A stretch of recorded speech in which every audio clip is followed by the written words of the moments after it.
Hello नमस्कार जय Jagannath my name is Santosh Kumar Pradhan and welcomes to my YouTube classes Odisha ई economics पिला माने आज आम मैंने तुम मानकर काउंसिल एग्जाम इकोनॉमिक्स रो VST 4 प्रैक्टिस करवा ऑलरेडी आम मैंने तीनोटी VST प्रैक्टिस कर सारी तो जो मैंने से वीडियो को देखी न प्लीज जाके से वीडियो को देख तो देखा आज क्लास रे तुम मानकर कौन सब क्वेश्चन अच्छी। फास्ट क्वेश्चन देखा निम्नलिखित केउं जमारू अधिक सुध मिलता है। सठिक उत्तर होची मियादी जमा बा स्थायी जमारू अधिक सुध मिलता है एवं चलती बा चाहिदा जमारू कम सुध मिलता है। नेक्स्ट क्वेश्चन केउं बैंक रो नोट प्रचलन रो एकाधिकार रही। केउं बैंक पाखरे नोट प्रचलन करिवार अधिकार बा एकाधिकार रही तो सठिक उत्तर होची केंद्रीय बैंक। नेक्स्ट क्वेश्चन दीर्घ काल रे उत्पादन वृद्धि पाइले परवर्ती परिव्यय उत्पादन वृद्धि पाइले परिवर्ती परिव्यय कौन होता है ना परिवर्ती परिव्यय मध्य कौन होता है वृद्धि पाई थाए।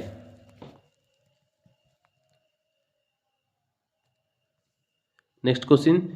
जेतेबेले सीमांत उत्पाद शून्य हुए सेतेबेले मोट उत्पाद देख जेतेबेले सीमांत उत्पाद शून्य होची सेतेबेले मोट उत्पाद सर्वाधिक होता है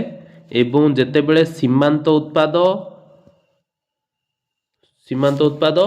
ऋणात्मक होची जेतेबेले सीमांत उत्पाद ऋणात्मक हुए सेतेबेले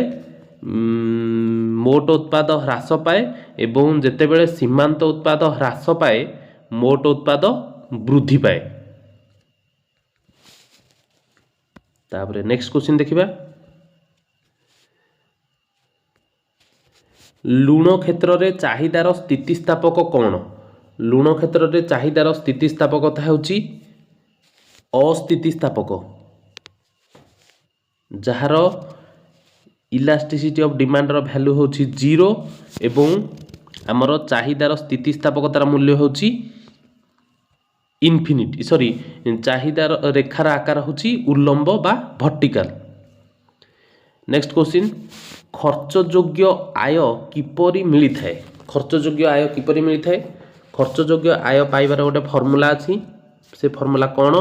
ना व्यक्तिगत आय माइनस प्रत्यक्ष कर एवं माइनस सरकार को दिया जाउथिबा विभिन्न देय। तो ये टी ऑप्शन रे भूल लिखी सी तो आम सठिक उत्तर जो देखा व्यक्तिगत आय माइनस प्रत्यक्ष कर माइनस सरकार को दिया जाउथिबा विभिन्न देय। नेक्स्ट क्वेश्चन अच्छी एकाधिकार बजार रे विक्रेता संख्या केते। एकाधिकार बजार रे विक्रेता संख्या होची जड़े मात्र विक्रेता थांती एवं अल्पाधिकार बजार रे अल्प संख्यक विक्रेता थांती दैताधिकार बजार रे 2 जन विक्रेता थांती एवं एकाधिकार मूलक प्रतियोगिता बा एकाधिकार मूलक प्रतियोगिता बजार एवं पूर्ण प्रतियोगिता बजार रे विपुल संख्यक विक्रेता थांती। केउं बजार रे दलगत व्यवहार देखा जाए। दलगत व्यवहार देखा जाए अल्पाधिकार बजार रे दलगत व्यवहार देखा जाय थाए। नेक्स्ट क्वेश्चन केउंटी साधारण रे गृहीत केउंटी सर्वसाधारण द्वारा ग्रहित बा गृहीत होता है सठिक उत्तर होची मुद्रा। नेक्स्ट क्वेश्चन अच्छी जदि 10टी जिनिसर मोट उत्पाद 5000 10टी जिनिसर मोट उत्पाद केते 5000 एवं 11 नंबर मोट उत्पाद केते 6000 तेबे सीमांत उत्पादर मूल्य केते आम जानिचे सीमांत उत्पादर मूल्य पाइबा को हेले आम कौन करबा ना 11 नंबर एककर मोट उत्पाद रु 10 नंबर एककर मोट उत्पाद को माइनस करदबा जोटा 6000 रु 5000 माइनस कले सठिक उत्तर तुमर हबो 1000। नेक्स्ट क्वेश्चन अच्छी आलूर दर 50 टंका थिबा बेले रामबाबू 60 किग्रा आलू क्रय करथिले एवं वर्तमान आलू दर 40 टंका को ह्रास पाइबा बेले से 80 किग्रा आलू किणुछंती। तो ये आम बाहर करबा एटा को देख जेतेबेले 50 टंका दाम अच्छी प्राइस जेतेबेले 50 टंका क्वांटिटी सेतेबेले 60 एवं आलूर दर जितेबले 40 टंका कमिकी होची एटा पी हेले एटा को हमें P1 लिखुचे P1 लिखिबा एवं एठी Q हेले एटा को Q1 लिखिबा केते ना 80 किग्रा होची केते होची 80 किग्रा होची ताहले हम फार्मूला पकाई दबा del Q by del P into P by Q del Q केते क्वांटिटी केते चेंज हेची 80 minus 60 20 divided by 50 minus 40 10 into P केते P होची 50 एवं Q होची 60 Q होची ओरिजिनल क्वांटिटी 60 तो आमे केते होची 5 2 को 60 हेले एटा होची 3 तो 5/3 5/3 हेले तुम मानकर केते होबो ना 5/3 हेले तुम मानकर 5 को 3 रे हमर जदी हरुचे ताहले तुम मानकर उत्तर बाहरी जीवो केते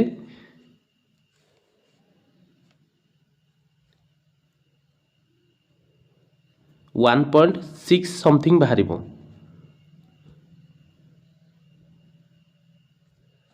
देछि एठी 1.6 आसी जीवो तापरे नेक्स्ट क्वेश्चन परिवर्तनीय अनुपात सूत्रर केउ स्तर अण अर्थनैतिक अंचल कहा कहबा ना वर्धमान उत्पन्न स्तर एवं ऋणात्मक उत्पन्न स्तर उभय डबल आई और ट्रिपल आई को आम अण अर्थनैतिक अंचल बोली कहबा कारण ह्रासमान उत्पन्न बा द्वितीय स्तर को आम माने अर्थनैतिक अंचल बोली कहि थाउ उत्पादन वृद्धि सहित कौन वृद्धि पाए देख उत्पादन वृद्धि सहित सब बेले परिवर्ती परिव्ययर वृद्धि पाई थाए द्रव्यर एक अतिरिक्त एककर विकृत आय द्रव्यर एक अतिरिक्त एककर विक्रय द्वारा आमर कौन मिली थाए आमको ना हाराहारी सॉरी अतिरिक्त एककर विकृत आय को आम सीमांत आय बोली कहि थाउ तापरे नेक्स्ट क्वेश्चन जोगाण रेखार पतन आमर कौन होता है धनात्मक होता है कारण द्रव्यर दर एवं जोगाणर परिमाण मध्य को संपर्क रही ना धनात्मक संपर्क रही जोगाण स्थिर रही चाहिदा वृद्धि हेले संतुलन दर कौन हुए चाहिदा वृद्धि हेले जोगाण स्थिर रही कि दर कौन होता है वृद्धि होता है देख यहाँ को आम बुझा देख मु तुमको देख ये जो देइची आमर यहाँ हूँ जोगाण यहाँ हूँ चाहिदा जोगाण स्थिर रहीकि यहाँ हूँ मनकर एस एस लिखिली यहाँ को लिखिली डी डी डिमांड कर चाहिदा बढ़िला जोगाण स्थिर रहीकि जोगाण फिक्स अच्छी एस एस चाहिदा बढ़िले ताहले आमर ये कौन हो प्राइस जब फास्ट पी थला बढ़िकी P1 हो प्राइस बढ़ुची ताहले ये आम कौन लिखिया संतुलन दर बढ़िबो देख एटा को आउ गोटे मन रखिया पई आउ गोटे ट्रिक अछि कोन से ट्रिक अछि ना देख आमे माने जानिचे प्राइस बा द्रव्यर दर एवं चाहिदा भितर को रिलेशन अछि चाहिदा भितर हमर नेगेटिव रिलेशन अछि किंतु जदि क्वेश्चन जदि आसुची प्रथमे जदि आसीबो माने ता माने अर्थ कोन ना दर बढ़िले चाहिदा कमुची एवं दर कमिले चाहिदा बढ़ुची किंतु यदि प्रथमे चाहिदा कथा आसीबो सेठी हमें लिखिबा चाहिदा आउ दर मध्यरे सब बेले को रिलेशन अछि सब बेले पॉजिटिव रिलेशन अछि माने धनात्मक संपर्क अछि अर्थात चाहिदा बढ़िले दर बढ़िबो चाहिदा कमिले दर कमिबो सेमति हमें एठी अप्लाई करिया यदि चाहिदा रेखा चाहिदा रे वृद्धि हेबो ताहले संतुलन दर बढ़िबो चाहिदा रे ह्रास हेले संतुलन दर ह्रास हेबो सेमिति जदि क्वेश्चन को सी एमती करिवो दे चाहिदा स्थिर रही जोगाण वृद्धि हेले संतुलन दर जोगाण वृद्धि किंबा ह्रास हेले संतुलन दर कौन हम देख आमे पढ़ीचे दर आउ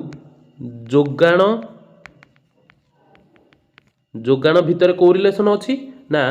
दर बढ़िले जोगाण बढ़िबो दर कमिले जोगाण कमिबो जोटा को आमे को रिलेशन कहूचे ना आमर धनात्मक संपर्क बोली कहूचे किंतु आमे जदि जोगाण फास्ट देखिबा किंतु मन रखिथिबो जोगाण आउ दर मध्यरे सब बेले ऋणात्मक संपर्क अच्छी बा नेगेटिव रिलेशन अर्थात जोगाण बढ़िले दर कमिबो जोगाण कमिले दर बढ़िबो हैला। तो एठी जदि देइथांता चाहिदार स्थिर रही जोगाण वृद्धि हेले संतुलन दर कौन हबो ना जोगाण वृद्धि हेले संतुलन दर रे ह्रास हेबो एवं जोगाण रे ह्रास हेले संतुलन दर रे वृद्धि हेबो। जस्ट आम तार अपोजिट जिनस देखा जोटा आम चाहिदा सूत्र जोगाण सूत्र देखुचे जदि क्वेश्चन प्रथमे जोगाण कथा आसुची ताहले दर कौन हो अपोजिट तार हो। तापरे निम्नोक्त मध्यरु केउटी शुद्ध बजार वैशिष्ट्य शुद्ध प्रतियोगिता बजार वैशिष्ट्य कोटा ना असंख्य विक्रेता क्रेता और विक्रेता एवं समजातीय द्रव्य अर्थात उभय आई और डबल आई होची आर सठिक उत्तर। व्यष्टि अर्थनीतिर उदाहरण कोटा ना जड़े विक्रेता हबो जड़े क्रेता हबो गोटे द्रव्यर दर हबो। तो उपरोक्त समस्त एठी होची सठिक उत्तर। विदेशागत नीट साधन आय कौन कौन हो पारिबो देख विदेशागत नीट साधन आय तुम मानकर धनात्मक हो पारिबो शून्य मध्य हो पारिबो एवं ऋणात्मक मध्य हो पारिबो। तो सठिक उत्तर होची उपरोक्त समस्त। सीमांत उपभोग प्रवृत्तिर मूल्य प्रवृत्तिर मूल्य केते होई थाए सीमांत उपभोग प्रवृत्तिर मूल्य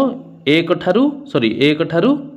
कम होई थाए। दीटा जिनस अच्छी गोटे हूँ सीमांत उपभोग प्रवृत्ति आ गोटे हूँ हाराहारी उपभोग प्रवृत्ति। देख आमर दीटा जिनस आम पढ़ुचे गोटे हूँ एपीसी जोटा को हाराहारी उपभोग प्रवृत्ति कहुच्छी आ गोटे हूँ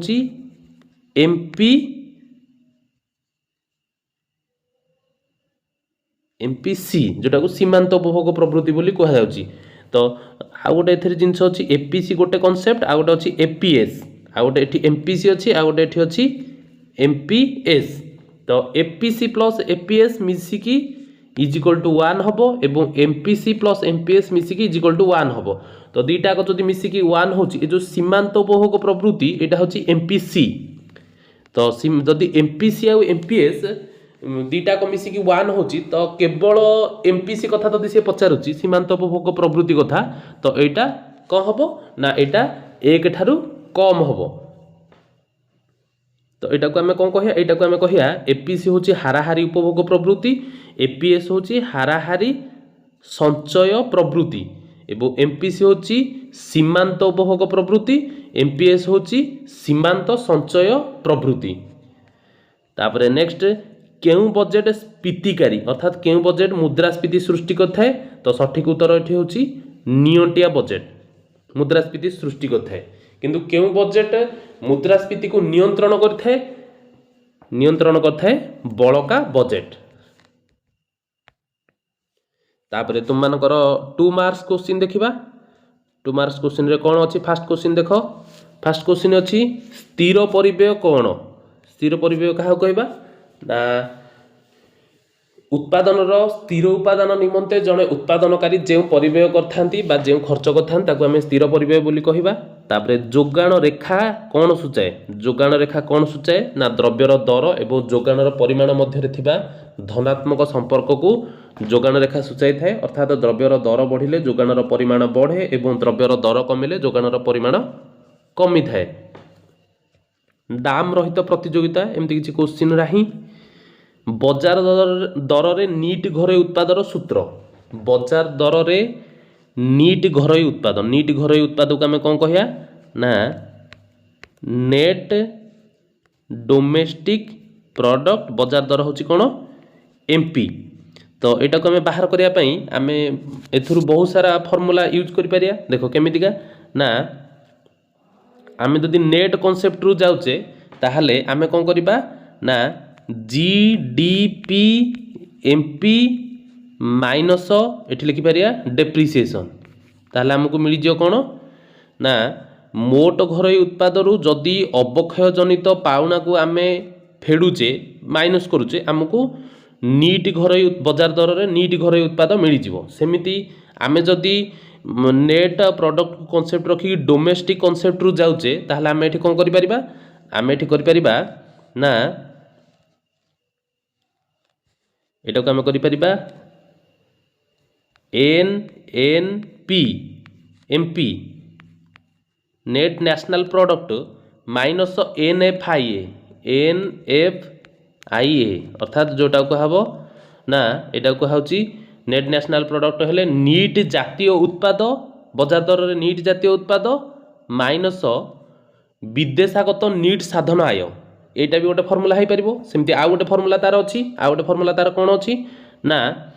एफसी रु आम बाहर करवा ना एफसी रु कौन ना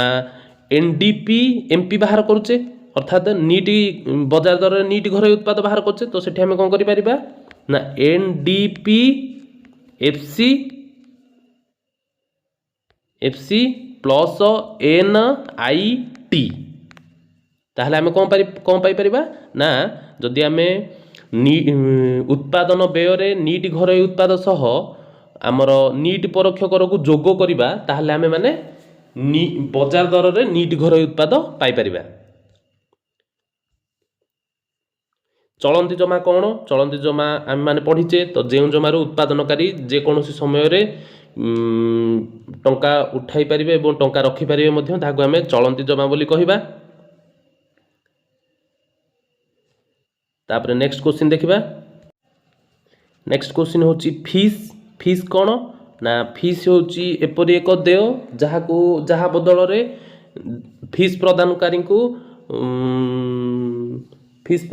को उपयुक्त सुविधा मिली थाए। तापर सेमती नेक्स्ट क्वेश्चन देखिबा चाहिदार अनुप्रस्थ स्थितिस्थापकता कौन अनुप्रस्थ स्थितिस्थापकता माने जोटा को आम कहिबा चाहिदार अस्थितिस्थापक चाहिदा बोली अस्थितिस्थापक चाहिदा आम पढ़ीचे एवं स्थितिस्थापक चाहिदा बोली स्थितिस्थापक चाहिदा मध्य आम पढ़ीचे। तापर नेक्स्ट क्वेश्चन होची चाहिदार स्थितिस्थापकतार शतकड़ा पद्धति देख शतकड़ा पद्धति आम माने पढ़ीचे केमती ना शतकड़ा पद्धति को आम कहूचे मुझे भले लिखि दूची देख शतकड़ा पद्धति होची शतकड़ा रे एठी आम लिखि परिबा चाहिदार परिमाण रे शतकड़ा परिवर्तन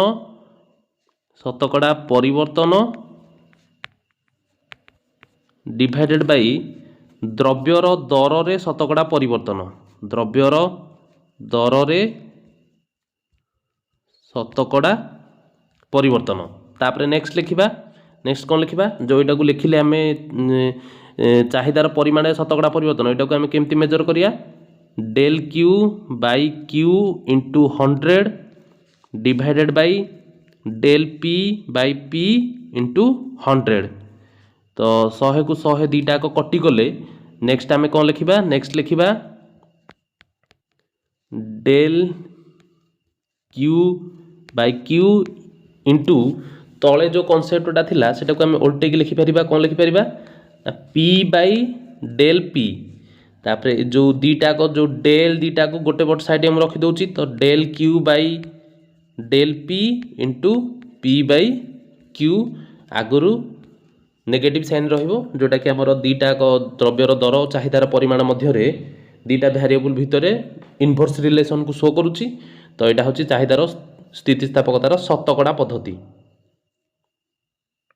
परसेंटेज मेथड रे आमे इलास्टिसिटी ऑफ डिमांड जो मेजर करिबा। तापरे वर्धमान उत्पन्न सूत्र कहा कहबा वर्धमान उत्पन्न सूत्र अनुसार कृषि ज्ञान कौशल बा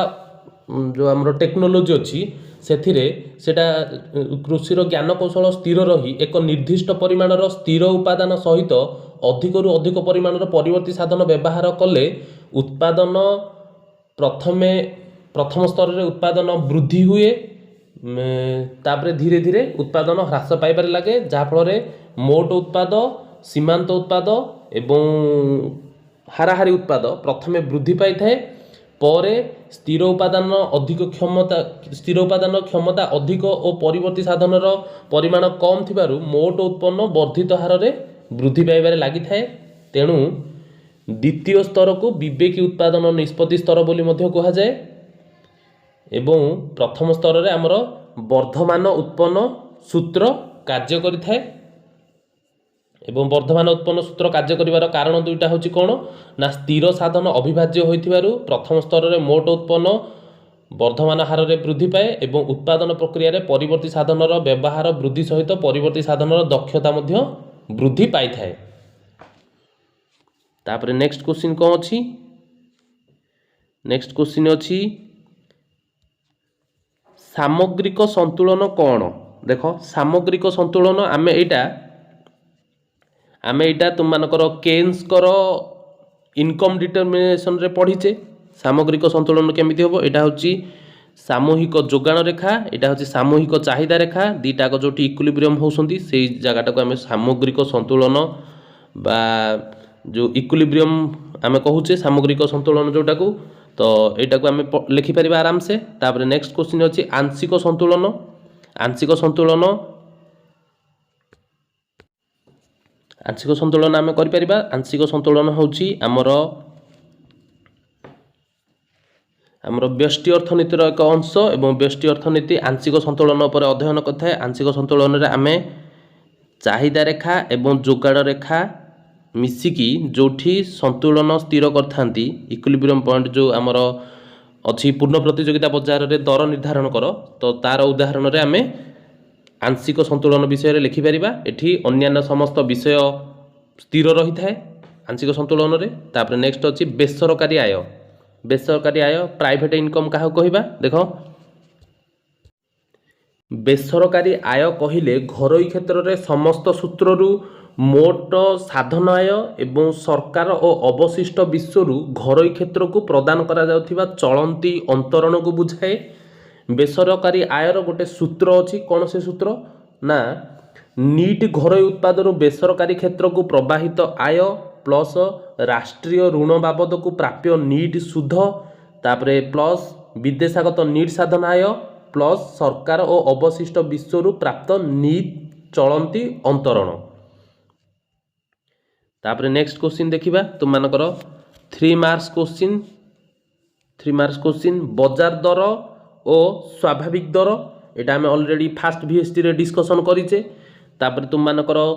ବିନ୍ଦୁ ପଦ୍ଧତି ଓ ମୋଟ ବ୍ୟୟ ପଦ୍ଧତି। ଦେଖ ବିନ୍ଦୁ ପଦ୍ଧତିରେ ଆମେ କ'ଣ ନା ବିନ୍ଦୁ ପଦ୍ଧତିରେ ଚାହିଦା ରେଖାର ଗୋଟେ ବିନ୍ଦୁରୁ ଆମେ ଚାହିଦାର ସ୍ଥିତିସ୍ଥାପକତାକୁ ମାପିବା ଏବଂ ମୋଟ ବ୍ୟୟ ପଦ୍ଧତିରେ ଆମର କ'ଣ ଅଛି ନା ମୋଟ ବ୍ୟୟ ପଦ୍ଧତିରେ ଆମର ଯେଉଁ ତିନୋଟି ମେନ୍ ପଏଣ୍ଟ ଅଛି। ଦେଖ ମୁଁ ଆଉଥରେ ଏଇଟା କହିଦେଉଛି। ବିନ୍ଦୁ ପଦ୍ଧତିରେ କ'ଣ ହେବ? ବିନ୍ଦୁ ପଦ୍ଧତିରେ ମନେକର ଏଠି A B C ଏଇଟା ଗୋଟେ କରିଦେଲି ଅଧା ଅଧା D E। ତ A ପଏଣ୍ଟରେ କ'ଣ ହେବ ନା A ପଏଣ୍ଟରେ ED ର ଭ୍ୟାଲୁ ଇନଫିନିଟି, B ପଏଣ୍ଟରେ ED ର ଭ୍ୟାଲୁ 0, C ପଏଣ୍ଟରେ ED ର ଭ୍ୟାଲୁ ଇଜ୍ ଇକ୍ୱାଲ୍ ଟୁ 1 ଏବଂ E ପଏଣ୍ଟରେ 0 ଆଉ 1 ଭିତରେ ରହିବ ED ର ଭ୍ୟାଲୁ ଲେସ୍ ଦ୍ୟାନ୍ 1 ଏବଂ D ପଏଣ୍ଟରେ ED ର ଭ୍ୟାଲୁ ଗ୍ରେଟର ଦ୍ୟାନ୍ 1। ଏଗୁଡ଼ା ସବୁ ଆମେ ମାନେ ପଢ଼ିଛେ। ତ ତମେ ମାନେ ଲେଖିପାରିବ ବିନ୍ଦୁ ପଦ୍ଧତିରେ ତାର ସୂତ୍ର କ'ଣ ନା ଆମର ବିନ୍ଦୁ ପଦ୍ଧତିରେ ଚାହିଦାର ସ୍ଥିତିସ୍ଥାପକତା ମାପିବାର ସୂତ୍ର ହେଉଛି ଚାହିଦା ରେଖାର ନିମ୍ନ ଭାଗ ଡିଭାଇଡେଡ୍ ବାଇ ଚାହିଦା ରେଖାର ଉପରି ଭାଗ। ତାପରେ ଆମର ଯେଉଁ ଅଛି ମୋଟ ବ୍ୟୟ ପଦ୍ଧତି। ମୋଟ ବ୍ୟୟ ପଦ୍ଧତିରେ କ'ଣ ଅଛି ନା ତିନିଟା ଜିନିଷ ଅଛି। ଫାଷ୍ଟ ଗୋଟେ ଆମେ ଲେଖିବା ଯଦି ଇଲାଷ୍ଟିସିଟି ଅଫ୍ ଡିମାଣ୍ଡର ଭ୍ୟାଲୁ 1 ହେଉଛି ଇଜ୍ ଇକ୍ୱାଲ୍ ଟୁ 1 ହେଉଛି, ତେବେ ଦ୍ରବ୍ୟର ଦର ଏବଂ ମୋଟ ବ୍ୟୟ ମଧ୍ୟରେ କେଉଁ ସମ୍ପର୍କ ଅଛି ନା ଦ୍ରବ୍ୟର ଦର ବଢ଼ୁ କିମ୍ବା କମୁ ମୋଟ ବ୍ୟୟ ସବୁବେଳେ ସ୍ଥିର ରହିବ। ଠିକ୍ ସେମିତି ଆମର ଯଦି ED ର ଭ୍ୟାଲୁ ଗ୍ରେଟର ଦ୍ୟାନ୍ 1 ହେଉଛି ତାହେଲେ ଦ୍ରବ୍ୟର ଦର ଏବଂ ମୋଟ ବ୍ୟୟ ମଧ୍ୟରେ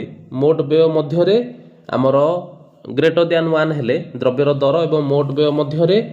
ଆମର ରିଲେସନ୍ ଋଣାତ୍ମକ ହେଉଛି। ରିଲେସନ୍ ଋଣାତ୍ମକ ବା ନେଗେଟିଭ୍ ହେଉଛି, ଅର୍ଥାତ୍ ଦର ବଢ଼ିଲେ ମୋଟ ବ୍ୟୟ ଦରରେ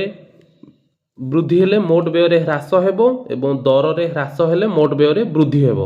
ଠିକ୍ ସେମିତି ଚାହିଦାର ସ୍ଥିତିସ୍ଥାପକତାର ମୂଲ୍ୟ ଯଦି ଲେସ୍ ଦ୍ୟାନ୍ 1 ହେଉଛି ତାହେଲେ ଦ୍ରବ୍ୟର ଦର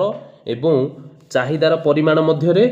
सॉरी द्रव्यर दर एवं मोट व्यय मध्य को रिलेशन अच्छी ना पॉजिटिव बा धनात्मक संपर्क अच्छी अर्थात द्रव्यर दर बढ़िले मोट व्यय बढ़िबो एवं द्रव्यर दर रे ह्रास हेले मोट व्यय रे मध्य ह्रास हबो जोटा कि मोट परिव्यय को आमे किपरि मेजर करिबा ना मोट परिव्यय मेजर करिया पई फार्मूला होची द्रव्यर दर इंटू द्रव्यर परिमाण तापरे नेक्स्ट क्वेश्चन अछि स्थिर परिव्यय एवं परिवर्तनीय परिव्यय एटा मध्ये हमें पढ़ीचे स्थिर उपादान मानक निमंते उत्पादनकारी जे व्यय करथांती ताकू स्थिर परिव्यय कहबा एवं परिवर्तनीय उपादान मानक निमंते उत्पादनकारी जे खर्च करथांती ताकू हमें परिवर्तनीय परिव्यय बोली कहबा नियंटिया बजेट एवं बळका बजेट पढ़ीचे मध्ये हमें नियंटिया बजेट रे कोन हबो ना आय ठारू सरकारंकर आय ठारू व्यय अधिक हेबो बळका बजेट रे आय अधिक व्यय कम किंतु नियंटिया बजेट रे आय कम व्यय अधिक ह्रासमान उत्पन्न वर्धमान उत्पन्न ह्रासमान उत्पन्न वर्धमान उत्पन्न जोटा के हमें परिवर्तनीय अनुपात सूत्र रे पढ़ीचे तार ह्रासमान उत्पन्न होची सेकंड फेज एवं वर्धमान उत्पन्न होची फर्स्ट फेज तो एटा को हमें लिखि परिबा आराम से तापर व्यक्तिगत परिव्यय एवं सामाजिक परिव्यय व्यक्ति विशेषों उन्नति निमंते जो खर्च होता है जो परिव्यय करा जाय ताको व्यक्तिगत परिव्यय बा व्यक्ति विशेष जो खर्च करथांती एवं समाजर उन्नति निमंते जो परिव्यय करा जाय ताको सामाजिक परिव्यय कहा जाए बा समाज जो खर्च बहन करथाय तापर आ गोटे होची आंचलिक बजार जातीय बजार एमती तो आमर क्वेश्चन नाही आंशिक संतुलन एवं सामग्रिक संतुलन एटा मध्ये हमें माने लिखि परिबा आंशिक संतुलन होची व्यष्टि अर्थनीतिर एक व्यष्टि अर्थनीति आंशिक संतुलन विषय रे अध्ययन करथाय किंतु सामग्रिक संतुलन विषय रे समष्टि अर्थनीति अध्ययन करथाय आंशिक संतुलन रे आमे जो पूर्ण प्रतियोगिता बजार रे द्रव्य चाहिदा एवं जोगाण को इंटरसेक्शन करिकी प्राइस को डिटरमाइन करछे दर स्थिर करछे सेटा को हमें उदाहरण लिखि परिबा एवं सामग्रिक संतुलन रे हमें हमरो केन्स करो जातीय आय निर्धारण करिया पई जो अछि सामूहिक चाहिदा एवं सामूहिक जोगाण को नेकी जो डायग्राम सेटा को हमें उदाहरण रे लिखि परिबा तापर आय स्थितिस्थापकता कौन आय स्थितिस्थापकता होची अन्यान्य समस्त विषय अपरिवर्तित रही उपभोक्तांकर आय रे परिवर्तन फल रे चाहिदार संवेदनशीलतार मात्रा को आय स्थितिस्थापकता कहा जाए एवं आय स्थितिस्थापकतार फार्मूला जदि हम लिखिबा del Q by del Y Y माने आय इंटू वाई बाई क्यू आम लिखिपर सामग्रिक संतुलन आम डिस्कसन कले उत्पादन व्यय कौन जोटा उत्पादन परिव्यय कह उत्पादन साधन मानक निमंते उत्पादनकारी जो खर्च करते आम उत्पादन परिव्यय बोली कही था बड़का बजेट जो आय सरकार व्यय अपेक्षा अधिक होता है आम बड़का बजेट बोली कहवा तापर नेक्स्ट अच्छी तुम मानकर लंग क्वेश्चन अच्छी कौन ना जोगाण सूत्र कौन सूचाए एवं यार सूत्रटी लेख आम पढ़ीचे ऑलरेडी तो आयर चक्रीय प्रवाह कौन यह दुईटी क्षेत्र मध्य किपरि संभव होता है एक क्वेश्चन परीक्षा पढ़न तुम वाणिज्यिक बैंक यहाँ भी पढ़ीचे आम उत्पादन फलन व्याख्या कर आमर यूनिट 3 रे अच्छी जोटा तापर स्वल्पकालीन हाराहारी परिव्यय रेखार अक्षर परिव्यय रेखा इंग्राजी अक्षर यू आकार विशिष्ट होता है यहाँ भी आम पढ़ीचे बजार संख्या प्रदान कर समष्टि अर्थनीतिर व्यवहार आलोचना कर यहाँ भी आम मैंने पढ़ीचे तो आई होप समस्ते क्वेश्चन गुड़ाक भल भाव में बुझी पार्थिबो एवं कहार जदि किसी डाउट रोचे ताहले तुम मैंने कमेंट करके मते जणाई पारिबो। वीडियोटी देखिथिबार बहुत बहुत धन्यवाद। जय जगन्नाथ।